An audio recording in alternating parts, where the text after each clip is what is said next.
Mes priversime juos žudyti vienas kitą, kai tai mums bus naudinga. Mes tautomis ir religijomis atskirsime juos nuo bendrystės su Dievu. Mes kontroliuosime visus jų gyvenimo aspektus ir sakysime jiems, ką ir kaip galvoti. Mes vesime juos lėtai ir švelniai, kad jie manytų, jog eina patys.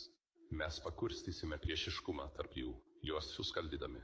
Kai šviesa juos apšvies, užtemdysime ją mirtimi arba pajuoka, kas geriau mums tiks. Mes priversime juos plėšyti vienas kitos širdis ir žudyti savo pačių vaikus. Jie maudysis savo kraujyje ir žudys savo artimą, jei mums tai bus naudinga. Mes turėsime iš to didelės naudos, nes jie mūsų nematys, nes jie negali mūsų matyti. Mes klestėsime dėl jų mirčių ir vykdomų karų. Mes priversime juos gyventi baimėje ir pyktyje.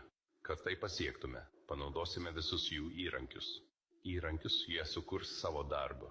Mes priversime juos nekęsti savęs ir savo artimo. Mes visada slėpsime nuo jų tiesą, kad visi esame viena. To jie niekada neturi sužinoti. Žingsnis po žingsnio judėsime link savo tikslo. Mes užvaldysime jų žemę, išteklius bei turtus ir visiškai juos kontroliuosime. Mes klaidinsime juos, kad jie priimtų įstatymus, kurie atimtų tą nedidelę laisvę, kurią jie turės. Mes sukursime pinigų sistemą, kuri įkalins juos amžinai, kad ir jie, ir jų vaikai visada būtų skolingi. Kai jie susivienys, apkaltinsime juos nusikaltimais ir pateiksime kitokią istoriją pasauliui, nes mums priklauso visa žiniasklaida. Kai jie sukils prieš mus, sutraiškysime juos kaip vabzdžius, nes jie yra menkesni už juos. Jie bus bejėgiai ką nors padaryti, nes neturės ginklų.